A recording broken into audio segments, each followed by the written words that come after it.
I need a wheat transfer with. Raconter cette histoire qui était une vraie aventure, puisqu'en effet, j'avais découvert ce roman au fur et à mesure. C'est une recherche très longue qui a duré 10 ans, qui a commencé en 2010 lorsque j'étais très jeune. J'avais seulement 22 ans à l'époque. Et donc ici, vous voyez des images avec différents manuscrits pour vous donner une idée de cette ampleur de recherche avec des manuscrits très divers. Mais ma recherche donc, a commencé en 2010, quand j'avais 22 ans, à Paris, avec ce manuscrit-là que vous voyez, un manuscrit des prophéties de Merlin. Pourquoi aller consulter les prophéties de Merlin à Paris? Les prophéties de Merlin est un texte arthurien français écrit en Italie. Le français était alors une langue de prestige international. On écrivait le français pas seulement en France, mais aussi en Italie, en Grande-Bretagne, un petit peu en Espagne aussi. Donc, je voulais comprendre quel français on écrivait en Italie. Évidemment, ce n'est pas le même français, c'était une langue qui n'était pas parlée, c'était juste une langue écrite.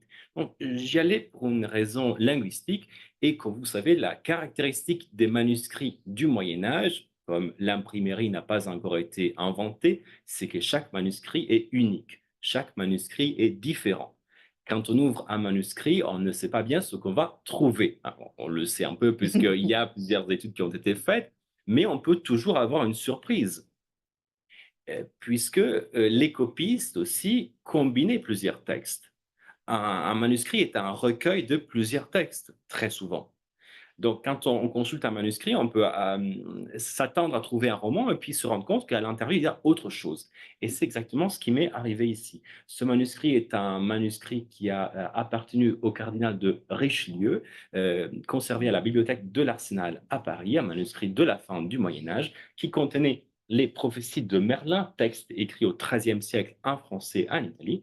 Mais je me rends compte, comme vous le voyez, qu'il y a ce chevalier qui poursuit un dragon. Alors, ce qui est très amusant à l'époque, c'est qu'aujourd'hui, quand on regarde les séries, les dragons sont immenses. À l'époque, vous voyez, on représentait les dragons assez petits, on dirait un peu un poulet, un coq, non? Et puis, au fur et à mesure que les siècles passent, on a toujours le besoin d'en faire plus, hein. Mais vous voyez que, en tout cas, ici, je vois ce chevalier qui poursuit un dragon et je me demande, mais de quoi s'agit-il? Eh bien, je me rends compte qu'il s'agit des aventures d'un chevalier méconnu de la table ronde, de cette légende du roi Arthur, un chevalier qui s'appelle Ségurant. Donc, ce chevalier, alors quelle est l'histoire de ce chevalier? Ce chevalier est un chevalier qui naît dans une île éloignée de la cour du roi Arthur qui s'appelle l'île Non-Sachante. Alors, Non-Sachante, c'est un très beau nom. En ancien français, je me suis posé la question comment le traduire en espagnol, hein. Moi, je voulais traduire autrement. Après, mon éditeur m'a dit que bon, ça passait difficilement en espagnol, mais ignota. On a traduit ignota qui est beaucoup plus banal en quelque sorte. Isla Ignota. Hein. Moi, je vais proposer autre chose au début, parce que non sachant, c'est à la fois inconnu et qui ne connaît pas. C'est-à-dire que ça a un sens actif et passif. C'est pour ça qu'en italien, je traduis l'isola che non sa. En portugais, la Aia Donau saber, Aia Donau saber. Et je me demandais, voilà, comment on pourrait traduire en espagnol. Je vais proposer quelque chose. Bon, on m'a dit, on ne va pas comprendre en espagnol, etc. Bon, c'est un choix. En tout cas, Isla Ignota, en tout cas, c'est voilà. Hein.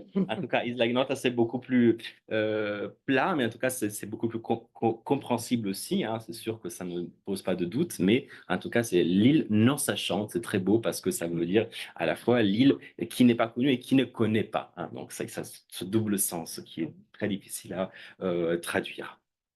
Donc, ce chevalier est non sachant comme son île, donc il est naïf, il a un rêve, le rêve de se rendre à la cour du roi Arthur et de devenir le meilleur chevalier au monde. Entreprise difficile puisqu'il y a déjà Lancelot, Tristan, Yvain, Gauvin, plein de chevaliers de la table ronde. Donc, il participe à un tournoi. Vous savez que les chevaliers participaient à des tournois qui étaient des compétitions entre chevaliers avec plusieurs épreuves, et voilà qu'il est le meilleur chevalier. Mais vous savez aussi que le roi Arthur a méchante sœur, méchante ou pas, ça c'est selon les points de vue, hein. Parce que on peut aussi dire qu'elle avait ses propres raisons de haïr son frère, mais bon, ça on y reviendra une autre fois. En tout cas, a une sœur qui est une magicienne, une enchanteresse qui est la fée Morgane. Et cette fée Morgane invoque un diable qui se présente sous l'apparence d'un dragon immense et Ségurant traverse un mur de feu pour poursuivre ce dragon. Sauf qu'il disparaît comme ça et Morgane raconte au roi Arthur que ce chevalier n'a jamais existé. Tout le monde y croit, le chevalier est oublié et la chose la plus amusante, c'est que le roman a ensuite été oublié lui-même. Donc voilà l'histoire que je découvre, mais la chose la plus étonnante, et je vais vous le montrer, c'est que l'histoire n'a pas l'air d'être vraiment finie. Le chevalier poursuit ce monstre, et surtout, le manuscrit s'arrête au milieu d'une phrase. Vous le voyez ici, le recto, ici le verso de l'autre côté. Donc, pourquoi le manuscrit s'arrête au milieu d'une phrase? Je n'ai jamais vu ça, ni avant ni après d'ailleurs. Je me demande ce qui s'est passé. Est-ce qu'il y avait un tome 2 qui s'est perdu? Est-ce que le copiste n'avait plus de parchemin? Le parchemin était très cher. Est-ce que la personne qui payait le manuscrit n'avait plus d'argent pour payer? Donc, je ne sais pas ce qui s'est passé, mais en tout cas, l'histoire était incomplète. Je me suis demandé, peut-être que ces épisodes ne sont pas juste des épisodes isolés, peut-être ils font partie d'un roman perdu. C'est une hypothèse totalement folle à l'époque, mais je me suis dit, je vais essayer de voir si ailleurs je peux trouver d'autres pièces qui me permettraient de reconstituer un roman encore inconnu. Donc j'ai commencé ma recherche, comme j'étais très jeune à l'époque et très naïf, j'imaginais que je le ferais en quelques mois. Et cela demandait 10 ans de recherche, puisque je ne savais pas à l'époque qu'il y avait des milliers de manuscrits sur la légende du roi Arthur en Europe, et que ce texte pouvait être n'importe où, du moment où les copistes combinent plusieurs textes. Donc, j'ai commencé ma recherche. Donc, j'ai eu beaucoup de chance, puisqu'en effet, après plusieurs mois, je trouve un premier morceau, puis un deuxième, je me dis, c'est la bonne piste. Il faut donc poursuivre. Donc, je vous montre. Alors, ici, j'ai découvert, on savait que ce chevalier existait. C'est-à-dire, à la fin du Moyen-Âge, il y a des listes de chevaliers. On compte jusqu'à 150 chevaliers qui s'assoient à la table ronde. Donc, ce chevalier n'était pas inconnu, mais on ne savait pas qu'il avait droit à un roman. Très peu de chevaliers au Moyen-Âge ont droit à un roman. Donc, Perceval, Yvain, Lancelot, donc les grands chevaliers ont droit à un roman, les autres non. Donc ce chevalier, on savait qu'il faisait partie de la table ronde, mais on ne savait pas qu'il y avait un roman. Et mon hypothèse était que ce chevalier n'était pas juste une comparse, mais était le protagoniste d'un roman qui n'existait peut-être plus. Il faut savoir qu'aujourd'hui, dans notre discipline, on estime qu'on a perdu 90% des manuscrits du Moyen Âge. C'est immense. Pensez la quantité de chefs-d'œuvre qu'on a perdus.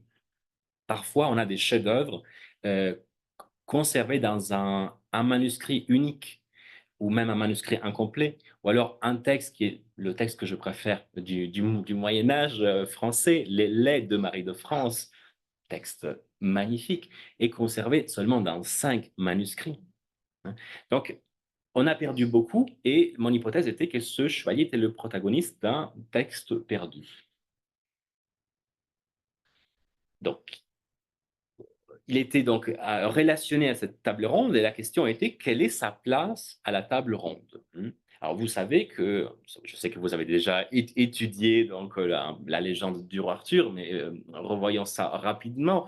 Vous savez que la légende du roi Arthur est une légende à la base, c'est une légende celtique, hein, donc elle est liée au pays celtique, il y a la Grande-Bretagne, il y a la Bretagne. On disait au Moyen-Âge la petite Bretagne, pour dire la Bretagne qui fait partie de la France actuellement. Donc une légende bretonne, une légende celtique, qui a été transmise pendant plusieurs siècles de manière orale.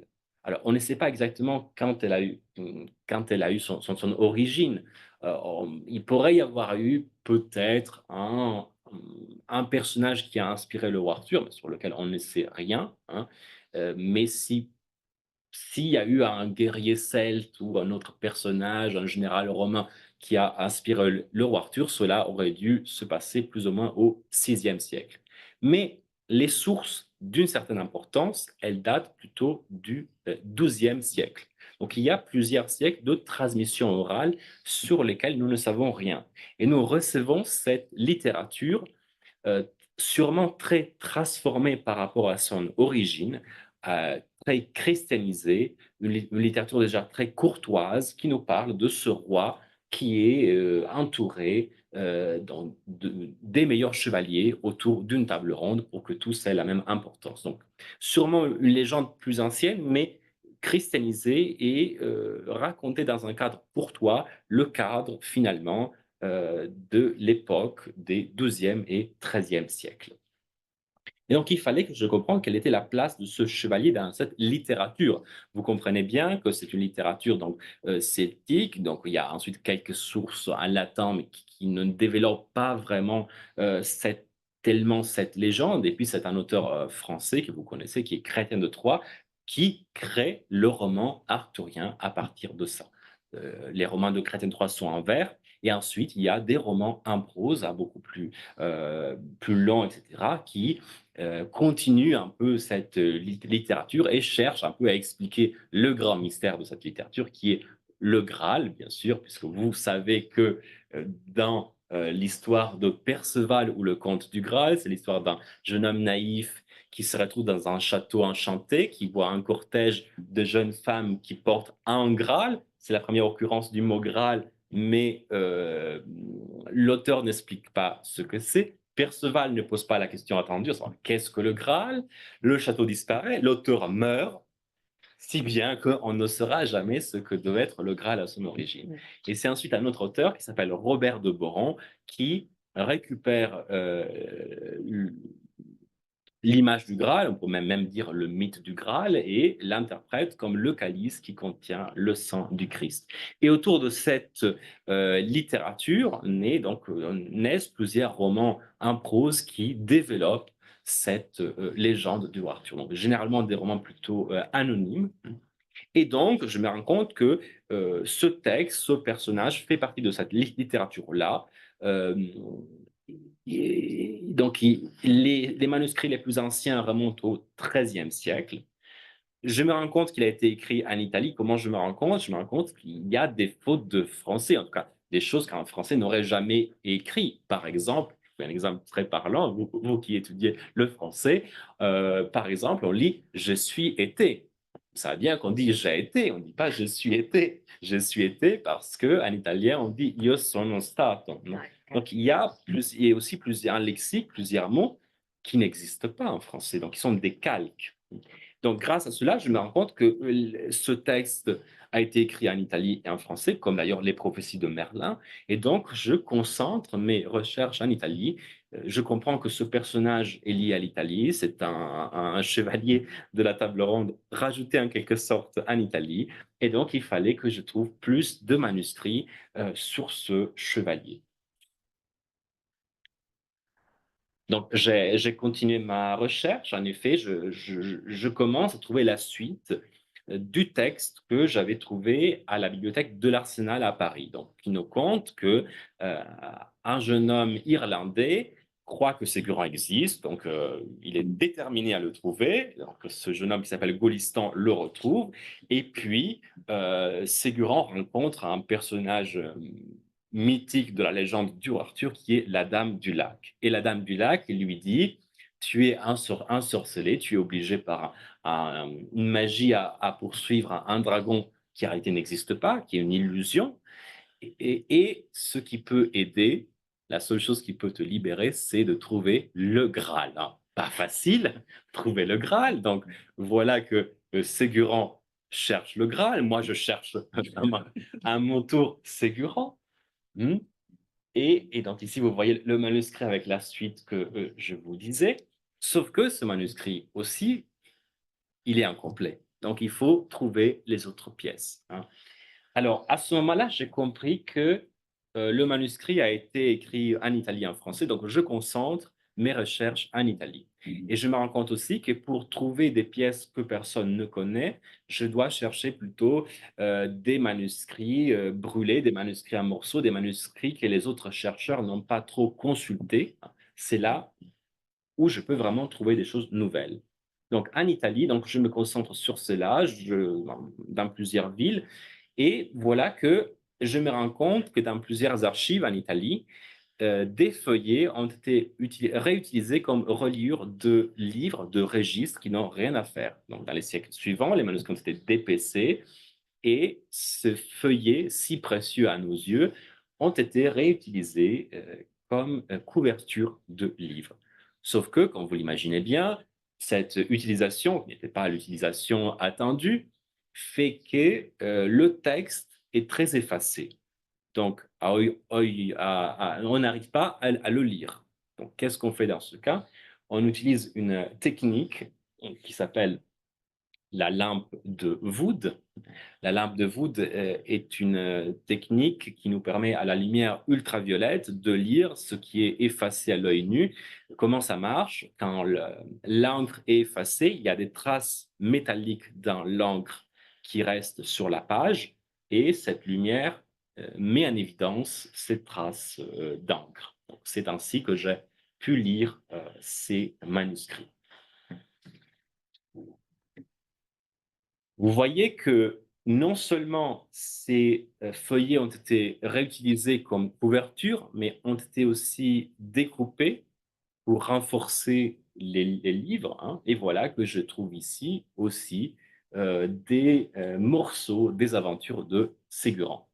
Et je me rends compte aussi que dans ces manuscrits, les copistes ont aussi réécrit l'histoire. Vous savez qu'au Moyen Âge, on n'a pas une notion d'auteur comme aujourd'hui. On considère que Dieu seul crée. L'homme ne fait que reprendre, réélaborer une matière. Donc, la littérature arthurienne appartient à tout le monde. Tout le monde peut prendre la plume pour écrire. Donc, en quelque sorte, je me rends compte qu'il y a des copistes qui ont changé l'histoire. Alors, Ségurant était un chevalier atypique, et il n'était pas amoureux. Alors, vous savez que tous les chevaliers de la table ronde accomplissent des exploits pour une dame. Lancelot pour Guenièvre, Tristan pour Iseux, à moins d'être un chevalier pur comme Galad qui cherche le Graal. Mais sinon, on attend qu'il y ait une femme. Hein, Ségurant n'avait pas de femme. Bon. Et donc, dans un manuscrit, en Italie, puisqu'en Italie, nous mettons de l'amour partout, n'est-ce pas? En Italie,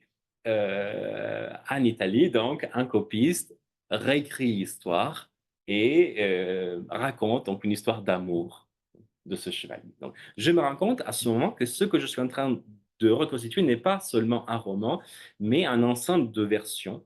C'est un ensemble romanesque d'un texte qui a été réécrit pendant 3 siècles. Du XIIIe au XVe siècle, il a été réécrit.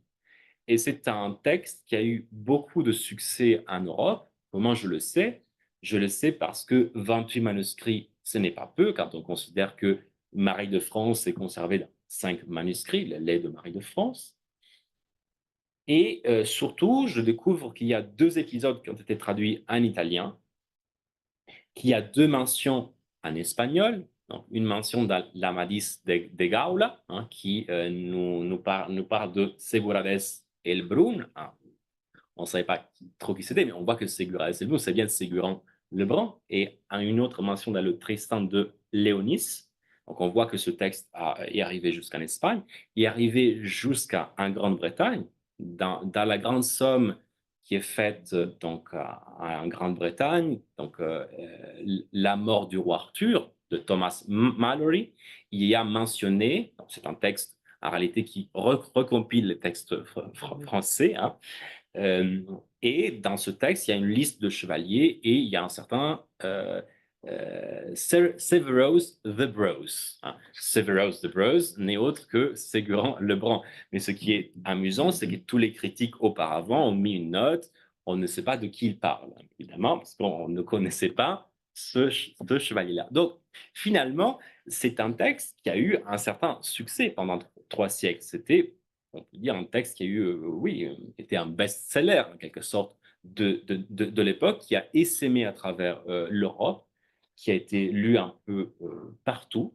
Et donc, voilà qu'il fallait que je trouve tous les morceaux de ce grand puzzle que j'étais en train de reconstituer.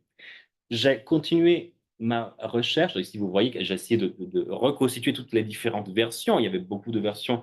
Il fallait comprendre comment s'imbriquer les différentes. Donc, il y a une version plus ancienne que j'appelle la version cardinale, puis il y a des versions qui complètent, il y a des que j'appelle les versions complémentaires, et puis des versions alternatives qui réécrivent l'histoire. Donc, j'essaie de trouver une logique de tout ça pour comprendre à quelle époque chaque morceau a été écrit. Et puis, je poursuis ma recherche dans un endroit exceptionnel qui est la bibliothèque de Turin. Pourquoi Turin? Parce qu'en 1904, il y a eu un incendie terrible qui a ravagé la bibliothèque. Entre 2000 et 3000 manuscrits ont brûlé, 30 000 livres en tout. C'était le moment le plus émouvant de ma recherche parce que j'arrive à Turin, on m'admet dans une salle où généralement aucun chercheur est admis et là, je vois des boîtes. Des boîtes, chacune avec un manuscrit brûlé à l'intérieur, et je commence à ouvrir les boîtes. Je commence à ouvrir les boîtes, et là, je comprends que ça veut dire 90% de manuscrits brûlés. Jusqu'à ce moment-là, c'était une donnée abstraite. Mais de voir ces manuscrits brûlés, de me dire, dans certains de ces boîtes, il peut y avoir des chefs-d'œuvre du Moyen-Âge qu'on a perdus, c'était vraiment le moment le plus fort de ma recherche, vraiment. C'était très dur, c'était très fort. Et alors, certains sont des blocs brûlés. Parce que vous savez, le parchemin, c'est de la matière animale, c'est de la peau. Et donc, avec la chaleur, ça se retracte, ça se colle, et donc vous ne pouvez pas ouvrir. Donc, il y a des blocs noirs que la bibliothèque n'a pas restaurés parce qu'on n'a pas les moyens de restaurer. Et donc, nous ne savons pas actuellement ce qu'il y a à l'intérieur. Certains ont été restaurés, et je vais vous les montrer. On n'arrive pas vraiment à les lire. Et puis, il y a, donc si vous avez un exemple euh, alors, ce manuscrit a été, en quelque sorte, les pages ont été détachées, hein, mais vous voyez, c'est encore tout froissé, donc c'est très fragile. Et ensuite, vous avez vous avez, imaginez, vous avez des boîtes avec des milliers de fragments comme ça. Alors moi, j'ai un rêve pour le futur, c'est de scanner tous ces petits, petits fragments et après, avec une intelligence artificielle, parce qu'un homme, pour un homme, c'est difficile, peut-être qu'avec les possibilités d'intelligence artificielle, on pourrait réussir à faire un puzzle pour voir mais oui, non, c'est difficile, hein, c'est difficile. Ça reste un rêve pour le moment. Oui, c'est Sisyphe. Ça reste accessible, oui, mais c'est pour ça que je me dis, on ne peut pas le faire actuellement, mais peut-être une machine, peut-être dans le futur pour arriver à le faire. Mais vous voyez que, et en tout cas, celui-là, ben, on voit bien qu'il écrit en ancien français, on voit bien que c'est un texte arthurien parce qu'il y a marqué chevalier, cœur, mari, amour. Bon, ça nous donne des pistes, non? Mais on ne sait pas de quoi il s'agit, évidemment. Et ici, vous voyez un manuscrit qui était restauré et que je voulais absolument lire. Pourquoi? Parce que je vois un emblème, pas n'importe quel emblème, un blason doré avec un dragon noir, ce qui est l'emblème de Ségurant. Donc vous imaginez bien, je voulais absolument lire ce manuscrit. Sauf que l'image est relativement visible, le texte ne l'est pas. Pourquoi? Parce que pour détacher ces pages, la bibliothèque a utilisé un acide et l'acide fragilise les pages. Certes, les pages, comme ça, on peut être détaché, on peut être aplati, mais on lit le recto et le verso en même temps. Donc, c'est impossible de lire. Alors, ce que je faisais au début, c'est que je prenais en photo le recto, puis le verso, puis j'essayais de comprendre ce que c'était pratiquement impossible de lire. Et j'ai eu la chance de pouvoir avoir accès à une technique de pointe qui est l'imagerie multispectrale et qui consiste, si vous voyez, en plus j'avais l'image de Ségurant avec un dragon, donc imaginez bien, je voulais absolument lire cette page. Euh, L'image multispectrale, vous voyez ici, c'était vraiment incroyable. Donc, j'ai travaillé avec une entreprise qui donc prend des photos avec des spectres de lumière différents qui vont de l'infrarouge à l'ultraviolet. Et ensuite, un ordinateur rélabore pour donner l'image la plus lisible possible. Je n'y croyais pas, mais je vous assure que ça marche et c'était assez incroyable parce que j'ai pu donc récupérer cet épisode, pas n'importe quel épisode, l'épisode dans lequel Ségurant tue le monstre. Exactement. Donc, j'étais très ému de trouver cet épisode final au milieu de ces manuscrits brûlés. Imaginez l'émotion immense. Mais je me rends compte aussi que c'est une fin écrite à la fin du Moyen Âge. C'est une fin qui est incohérente avec l'histoire. On nous avait dit que Ségurant poursuivait un dragon qui n'était qu'un diable. Donc, ce diable ne peut pas être tué.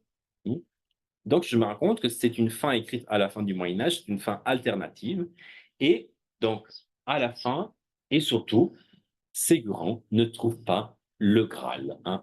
Moi, en 10 ans de recherche, j'ai pu réunir 28 manuscrits qui m'ont permis de reconstituer cet ensemble romanesque. Mais en 10 ans, je n'ai pas trouvé le Graal. Je n'ai pas trouvé l'épisode qui nous raconte que Ségurant est libéré par le Graal, si bien qu'aujourd'hui, je ne sais pas si cet épisode est perdu ou bien s'il n'a jamais existé.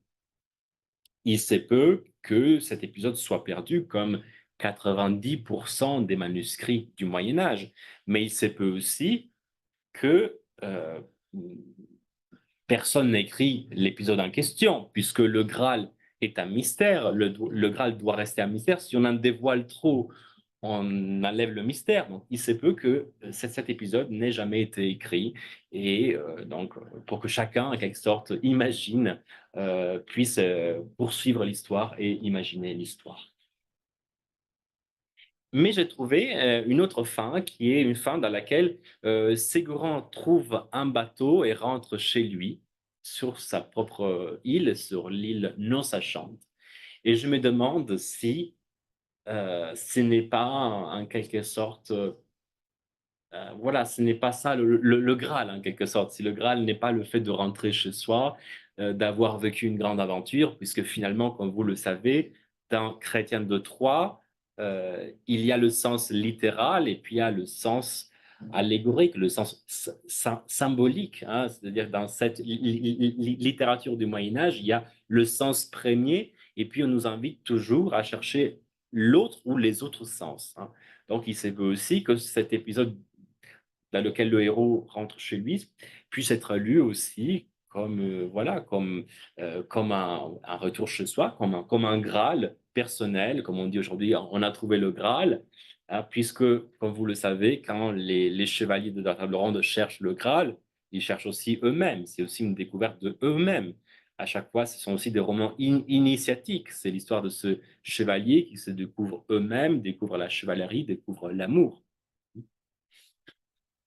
Donc voilà qu'au bout de cette recherche, j'avais fait d'abord des livres universitaires. Donc d'abord un livre une étude qui euh, expliquait comment j'avais reconstitué, remettait le contexte de ce roman retrouvé, et puis le texte en ancien français reconstitué à partir des manuscrits en 2 volumes, et ensuite donc, j'ai voulu, donc, vous voyez ici, donc, je le fais d'abord en français, puis en italien, puis en espagnol, en portugais. Et puis, donc, j'ai fait donc, une édition pour enfants. Celle-ci, j'espère qu'elle arrivera aussi très bientôt en Espagne. Je n'ai pas encore trouvé un éditeur, mais j'espère le trouver bientôt. Donc, j'ai fait une version pour enfants ou adultes aussi, c'est-à-dire c'est raconté de manière plus amusante, mais raconte l'histoire de Ségurant de manière plus simple. Et puis, ma propre recherche à travers l'Europe. Les deux histoires, elles sont entrelacées.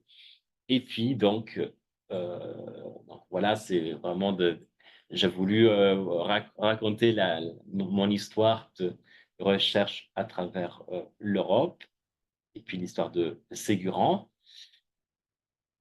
Et dans celui-ci, c'est pour l'ouvrage jeunesse.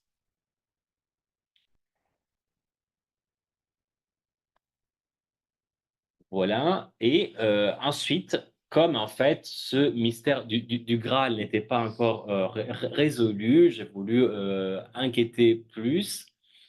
Et je me suis rendu compte, je me dis, mais pourquoi ce chevalier au dragon? Pourquoi avoir créé un chevalier au dragon. Certes, il manquait un chevalier au dragon. Il y avait le chevalier au lion, il n'y avait pas le chevalier au dragon, donc on peut dire que. Mais je me suis dit, mais pourquoi en Italie, à cette époque-là, on a la nécessité de créer un chevalier au dragon? Certes, le dragon au Moyen Âge a une importance essentielle, donc on peut penser à d'autres récits arthuriens qui mettent en scène un combat contre un dragon. On peut penser aussi au saint qui tue un dragon, Saint-Michel, Saint-Georges, etc. Donc, sûrement dans l'imaginaire de l'auteur, il y avait tout cela en tête. Vous savez bien que le dragon est identifié aussi au mal, au serpent, au mal, enfin, la Bible et tout ça. Donc, sûrement, les références sont multiples, mais donc, dans un château, j'ai trouvé quelque chose qui m'a poussé ensuite à aller plus loin. Alors, c'est un château en Italie, le Castello di Roncolo, qui se trouve à côté de Venise. Pourquoi chercher à côté de Venise? Parce que je me suis rendu compte que les prophéties de Merlin ont été écrites à Venise. Et donc, alors, Ségurant, je ne sais pas bien où, mais les traces les plus anciennes se situent à Venise. On sait que Venise a une tradition très forte de textes écrits en français. On parle même d'une langue qui est le franco-vénitien, donc pas seulement le franco-italien. Donc, le français crénelien, mais franco-vénitien, parce qu'il y a vraiment des traits linguistiques vénitiens. Et donc, je me suis dit, il faut que je cherche dans cette région. Et dans ce château, c'est le château qui a le plus de fresques arthuriennes en Europe, Castello di Roncolo. C'est à côté de Bolzano, en Italie, pas loin de Venise. Et là, je me rends compte que le roi Arthur, donc vous voyez l'image de la table ronde, se trouve à côté d'un autre personnage, un personnage germanique que vous connaissez sans doute, qui est Siegfried. Et donc Siegfried, c'est le plus grand héros germanique, c'est le héros de la chanson des Nibelungen, le Nibelungenlied. Et donc, je me dis, ben, il peut y avoir un lien. Donc, Siegfried, c'est le chevalier qui tue un dragon. Alors, Siegfried est d'abord, alors, est lié aussi à notre personnage qui est en réalité le même, qui s'appelle Sigurd, qui est le personnage le plus important des légendes scandinaves. Donc, Sigurd, Siegfried est le même personnage. Je me rends compte aussi que dans les plus anciens manuscrits, Ségurant est appelé Sigurant. Alors, vous voyez, entre Sigurant, Sigurd et Siegfried, on est vraiment très proches. Je me dis peut-être Ségurant voilà, peut-être Ségurant est inspiré aussi de Siegfried. D'autant plus que ces fresques-là nous montrent que ces légendes-là ont pu rentrer en contact. En effet, on est en Italie, dans une région où on reçoit beaucoup cette littérature française, donc ces légendes celtes qui transitent à travers la France, qui arrivent en Italie, mais on est très proche aussi de la partie allemande, germanique, de l'Autriche, où donc on reçoit ces légendes scandinaves qui transitent à travers la partie allemande germanique et arrivent en Italie. Si cette hypothèse est vraie, Ségurant est vraiment le fruit d'une rencontre exceptionnelle de culture. Un personnage inventé en Italie, écrit en français, d'une légende celte qui croise un personnage germanique scandinave et qui ensuite voyage à travers l'Europe, arrive jusqu'en Espagne, en Grande-Bretagne. Donc, c'est vraiment un personnage européen. Et, et donc, euh, à partir de cela, donc ici vous voyez les traces les plus anciennes de Sigurd Siegfried, ce n'est pas seulement un livre, ce livre-là est le livre qui s'appelle Edda, et qui est le plus important pour la mythologie scandinave, mais il y a aussi des pierres, donc des pierres qui sont les traces les plus anciennes de ce Sigurd. Euh, et donc je me dis mais je me dis, ben, je vais finalement je vais créer aussi un personnage, moi, dont j'ai eu envie, comme je n'avais pas trouvé le Graal, et comme je m'étais rendu compte que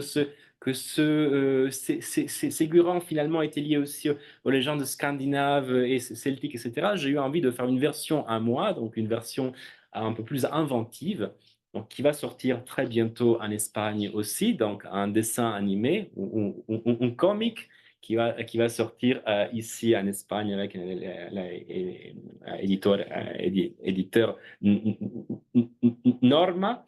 Et donc, j'ai voulu raconter dans cette histoire une histoire l'histoire de Ségurant, mais réinventée aussi à la lumière de toutes ces légendes scandinaves, germaniques, faire vraiment un mélange, hein, comme le mélange qui avait été fait à l'époque, en me disant finalement, l'histoire qu'on a reçue est une histoire qui, elle aussi, c'est un mélange de différentes influences. Donc moi aussi, comme je n'avais pas trouvé le Graal, j'ai voulu raconter l'histoire du Graal de cette façon-là, en puisant moi aussi à toutes ces légendes scandinaves, celtes, etc. Donc j'ai fait aussi une version plus inventive en bande dessinée, plutôt adulte, que vous voyez là. Donc c'est euh, autre chose pour diffuser cette recherche. Vous voyez que je me suis inspiré aussi de plusieurs éléments réels. Si c'est un manuscrit, voilà, très célèbre. Donc, les très riches heures du duc de Berry. Donc, j'ai en fait travaillé avec des dessinateurs qui habitent en Italie et nous avons travaillé aussi à cacher des références à plusieurs œuvres connues du Moyen Âge. Voilà, ici, vous voyez la célèbre la table ronde conservée à Winchester. Évidemment, ce n'est pas la vraie, mais c'est une table ronde qui était faite à la Renaissance, enfin, qui était plus ancienne en réalité, mais qui a été peinte ensuite. Mais voilà, on a caché plein de références voilà, à tout ce qui est important dans la légende du roi Arthur. Euh, et voilà, et ça sont tous les personnages. Et ensuite, comme on vous disait, donc, il y a donc, 3 livres bon, que vous trouvez en français, en espagnol aussi. Bon, en espagnol, on attend encore un éditeur pour la version enfant. J'espère le trouver très prochainement. Et puis, il y a aussi un documentaire que voilà, j'ai aussi un lien que je pourrais vous transmettre si vous voulez le voir, un documentaire en français qui raconte donc ma propre recherche à travers l'Europe. On a remis en scène cela. Donc voilà, tous ces différents livres pour pouvoir accéder à cette recherche aussi pour un public plus large. Merci beaucoup.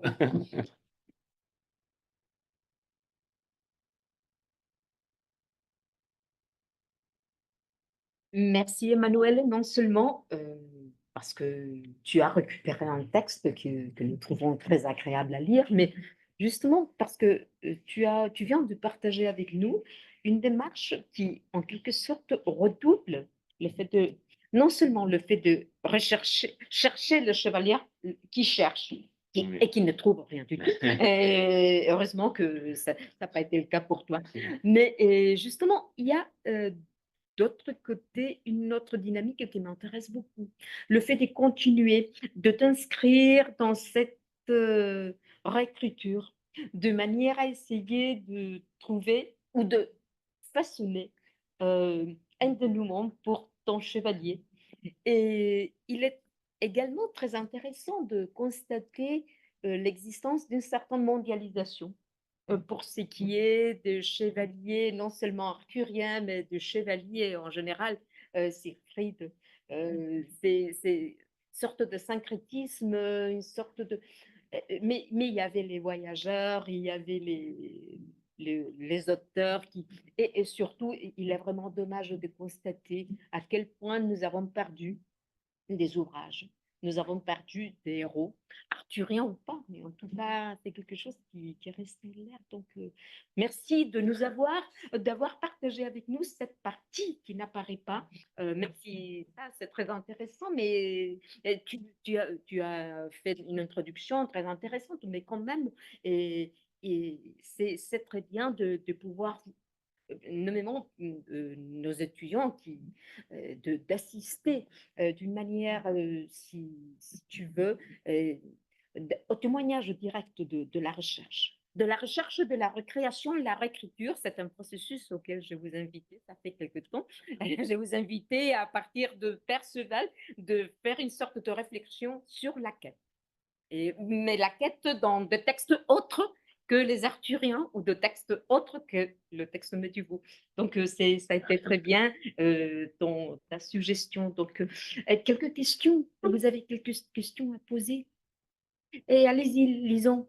J'avais 2 questions. Déjà, je voulais savoir, est-ce qu'il y a des moments où vous avez douté et où vous vous êtes dit, peut-être que je surinterprète, qu'il y a des détails que je prends comme venant de Ségurant, mais peut-être que c'est finalement un autre personnage et que c'est moi qui interprète mal. Oui, alors c'était vraiment, un critère que j'avais pour reconnaître le personnage, c'était de trouver le nom. Il fallait trouver le nom de c'est-à-dire qu'à chaque fois et c'était parce que j'ai dû consulter des milliers de manuscrits. Alors comment faire consulter des milliers de manuscrits? Évidemment, je ne les ai pas tous lus en entier, sinon je serais encore en train de le faire. Alors j'ai développé au fur et à mesure une technique qui était de lire en diagonale les manuscrits pour chercher le nom de Ségurant. Donc enfin, en quelque sorte, je me suis rendu compte que ce personnage apparaissait seulement dans ce texte et pas dans les autres, hein. Et donc la piste pour retrouver le personnage, c'est de trouver le nom. Donc, en effet, je suis certain que c'est lui, puisque à chaque fois, c'est le nom qui revient. C'est le nom de Ségurant, et puis c'est pas seulement le nom, c'est la cohérence. C'est-à-dire que vous allez le voir quand vous allez lire le livre. En fait, le texte s'arrête à un certain moment. Et ensuite, on trouve la suite. Alors, on a une chance que alors, ces romans du Moyen Âge, très souvent, ils nous disent, alors, je vais vous raconter que, etc. Je vous ai raconté que ceci, cela. Et donc, cela nous permet aussi de relier les différentes versions, hein. Donc, en quelque sorte, je n'ai pas eu un doute sur les versions. J'ai eu des doutes à un certain moment et c'était très difficile de comment associer les différentes versions. Et c'est seulement quand je suis arrivé à la fin que j'ai pu vraiment reconstituer cela. Au début, je trouvais les morceaux, mais je ne voyais pas comment ils allaient ensemble. C'est seulement après 10 ans, quand j'avais tout, que j'avais vraiment compris. Parce que au début, vous trouvez les choses, puis c'est très compliqué. Vous commencez à trouver des épisodes qui a un 5 versions différentes, parfois pareilles, parfois différentes. Tout cela, au début, je ne savais pas comment le remettre ensemble. Donc, la difficulté a été de comprendre, parce qu'il ne faut pas juste trouver les versions. Le travail, enfin, je dirais que la partie la plus difficile n'est pas, même si c'est très long évidemment, mais n'est pas seulement celle de trouver les manuscrits, mais c'est d'étudier chaque manuscrit en détail. Parce que chaque manuscrit, vous savez, on va étudier à quelle époque il a été écrit, selon comme l'écriture est faite. Ça, là, c'est une discipline qui s'appelle la paléographie, qui est celle d'à partir de l'écriture même, je peux savoir à quelle époque un texte était écrit, puis avec une étude linguistique pour savoir chaque manuscrit où il a été écrit. Donc, c'est tout ce travail de comprendre l'histoire de chaque manuscrit qui était très, très long. Donc, en revanche, une question que voilà, qui serait intéressant et je me suis posé et je n'ai pas la réponse. Je me suis dit, mais peut-être qu'il pourrait y avoir aussi un château voilà, voilà, c'est-à-dire, s'il n'y a pas le nom, c'est une question qu'on me pose très souvent d'ailleurs. Comment savoir si c'est lui ou pas, hein? Si on trouve une fresque et je dis, ben, s'il n'y a pas le nom, c'est impossible de savoir si c'est un autre chevalier ou oui, sauf si c'est un chevalier qui poursuit un dragon qui fuit. Parce que c'est ça la caractéristique qui est unique, et vous la voyez dans ce manuscrit-là au début, c'est Ségurant, c'est le chevalier qui poursuit un dragon qui fuit. Et c'est ça qui fait de ce chevalier un chevalier très original, un don Quichotte avant la lettre, en quelque sorte, un chevalier qui poursuit un être illusoire. Déjà, tu voyais plusieurs siècles avant, il y a déjà cette idée un chevalier qui poursuit un dragon qui n'est qu'une illusion. Donc c'est quelque chose de très original et voilà, mais qu'on arrive à retracer et puis reconstituer. Et j'avais une autre question. Vous disiez tout à l'heure que vous pensiez que normalement il devrait trouver le Graal. Et du coup, vous cherchiez le manuscrit où ce serait écrit qu'il ait trouvé le Graal, mais vous ne l'aviez pas trouvé. Oui. Et qu'est-ce qui vous faisait croire que normalement il était censé le trouver, le Graal? C'est-à-dire, à plusieurs reprises, on nous dit, alors il y a plusieurs passages qu'on nous dit, le narrateur nous dit, je vous raconterai que Ségurant sera désensorcelé par le Graal. Ou alors, à un certain moment, Ségurant, il est ensorcelé et la dame du lac, il lui dit qu'il faut trouver le Graal pour. Donc, en fait, on s'attend à ce que cet épisode arrive, sauf que l'épisode n'arrive jamais. Et alors, est-ce que c'est une annonce qui a été faite et puis l'auteur est mort, ou l'auteur a changé d'avis, ou l'auteur Les n'a pas auteurs. fini l'histoire, les auteurs, Les hein, auteurs. les auteurs, puisqu'il y en a eu plusieurs, sûrement. Du coup, c'est très difficile à répondre, en effet. Mais oui, je m'attendais à trouver le Graal. Et du coup, qu'est-ce qui a fait que vous avez arrêté votre recherche ou vous vous êtes dit, bon, bah, c'est fini? Parce qu'en fait, il y aura toujours de quoi trouver, non? Ça Ben, se trouve, il y a d'autres choses. À un certain moment, j'ai fait un peu tout ce que je pouvais faire, c'est-à-dire que je me suis fait des listes de manuscrits à consulter. Là, je suis arrivé au bout de tout ce que je pouvais faire. À un certain moment, même si c'est beaucoup, beaucoup de manuscrits, mais à un certain moment, il y en a plus. Alors après, je me demande toujours s'il y a un privé, un collectionneur privé qui a chez lui des manuscrits. Mais ça, c'est très difficile à savoir. Alors, j'ai aussi contacté les personnes qui vendent les manuscrits, qui y en a très peu dans le monde, pour savoir s'ils avaient vu passer un chevalier qui poursuivait un dragon. Donc, j'ai fait aussi ça, mais ils m'ont dit non. Mais après, il faut savoir que les personnes qui possèdent des manuscrits, bon, il y en a beaucoup. Les personnes qui possèdent des manuscrits sont très discrètes aussi sur ceux qui possèdent. Et parfois, il faut le dire, ils possèdent des manuscrits, ils ne savent pas très bien ce qu'il y a à l'intérieur, parce que savoir lire un manuscrit, c'est tout un apprentissage. On ne lit pas un manuscrit comme ça, donc il y a beaucoup de personnes qui l'ont comme un objet d'art, parce que c'est beau, parce que c'est précieux, ils ne savent pas ce qu'il y a dedans. Il y a aussi parfois des manuscrits après 3 siècles, on découvre que le manuscrit est vendu, etc. Donc ça, c'est quelque chose qui est possible. Ou alors, comme vous voyez, ces manuscrits qui sont des reliures, ça, il pourrait y en avoir encore, mais ça, donc, moi, j'ai arrêté, ça faisait 3 ou 4 ans, je ne trouvais plus rien, je ne savais plus où chercher. En concret, je me suis dit que la recherche était finie. Il faut arrêter. Il faut arrêter. Il faut arrêter parce que je ne trouvais plus rien. Donc aujourd'hui, actuellement, je n'ai plus une autre piste de me dire. Alors, j'ai la piste de me dire, ah, Turin, les manuscrits brûlés de Turin, là, je pourrais faire quelque chose. Donc, ça, oui. Mais on ne sait jamais, il pourrait y avoir des morceaux encore, mais voilà, les choses que j'ai pu faire, non, je n'ai pas Pas trouvé. substantiel. Non, non. D'autres questions? Il ne nous reste qu'à te remercier encore une Merci, fois. Nani, Merci de ton travail, merci de l'avoir partagé avec nous et bonne chance pour l'édition en Espagne, même si nous pouvons y accéder en français, mais je trouve que ce sera très intéressant que ces romans soient connus par un public hispanophone. Merci Merci, encore une Annie fois, Mars, Manuel. merci.